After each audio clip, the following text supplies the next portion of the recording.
Backup ওপেনারের সাথে একজন middle order batsman. Asia কাপের আগে বাংলাদেশের চাওয়া এই দুই জায়গায়, সেখানে আছে সম্ভাব্য কয়েকটি নাম।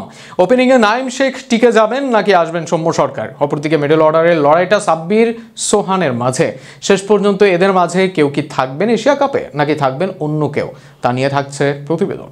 একদিন তামিম রান করছেন, আরেকদিন রান করছেন ইমন। দুই প্রান্তে দুজনই করছেন আগ্রাসী ব্যাট। ধারাবাহিকভাবে প্রায় প্রতি ইনিংসে টোন সেট করে দিচ্ছেন এই দুজন। টি-20 ক্রিকেটের ওপেনিংয়ে তাই স্বপ্নের সময় পার করছে বাংলাদেশ। কিন্তু সেখানেও সন্তুষ্ট হওয়ার সুযোগ নেই বাংলাদেশ দলের, কেননা ওপেনিংয়ে দুজন পারফর্মার থাকলেও তাদের বিকল্প হিসেবে কেউ নেই। সর্বশেষ কয়েক ম্যাচের সুযোগ পেয়েও কাজে লাগাতে পারেননি নাঈম শেখ। এশিয়া কাপের মঞ্চে এই জায়গা নিয়ে সন্দিহান তাই বাংলাদেশ দল। সেখানে তাই প্রশ্ন, কে হবেন ব্যাকআপ ওপেনার?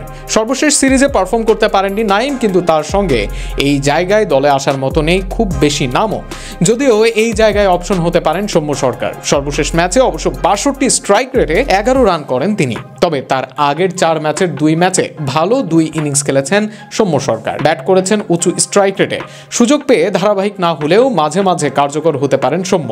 যদি শেষ পর্যন্ত লড়াইটা নাঈম ও সৌম্যের হয়, তবে সৌম্যের এশিয়া কাপের টিকিট পাওয়ার সম্ভাবনা বেশি। তবে এই জায়গায় যদি অন্য কাউকে চিন্তা করে বিসিবি, সেটার দায়িত্ব তাদের কাছেই থাকবে। অপরদিকে ব্যাকআপ ওপেনারের সঙ্গে আরো এক বিষয় আছে চিন্তার জায়গা, আর সেটা মিডল অর্ডার ব্যাটসম্যান। সর্বশেষ সিরিজে মেহেদী হাসান মিরাজ সুযোগ পেয়েছেন, এর আগে লঙ্কান সিরিজেও ছিলেন এই ব্যাটসম্যান। বল হাতেও টি-20 ক্রিকেটে তেমন রোল নেই মিরাজের। ব্যাট হাতে দায়িত্ব ছিল তার, কিন্তু সেখানে কিছুই করতে পারছেন না তিনি। বড় স্ট্রাইক রেটে ব্যাট করতে পারছেন না, না করতে পারছেন ইনিংস বড়। এই জায়গায় আলোচনায় 2 নাম অনেকদিন ধরে নেতৃত্ব দিয়ে পারফর্ম করছেন নুরুল হাসান সোহান।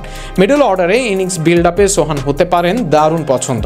এর বাইরে আরো এক নাম ঘোরাঘুরি করছে দর্শক মহলে, তিনি সাব্বির রহমান। এই হার্ড হিটার ব্যাটসম্যানকেও ভাবা হচ্ছে মিডল অর্ডারে তাওহিদ হৃদয়ের বিকল্প, যিনি তার নিজের দিনে বদলে দিতে পারেন দলের চিত্র। তবে যদি এই দুয়ের মাঝে কেউ যান দলে, তবে সেক্ষেত্রে এগিয়ে থাকবেন নুরুল হাসান। সব মিলিয়ে এই মুহূর্তে কারা আসবেন বাংলাদেশ দলে, সেটা নির্ভর করবে নির্বাচকদের উপরে। আর সেখানে এই 4-এর মাঝে কারা সুযোগ পাবেন, সেটা তারাই বেশ ভালো জানেন।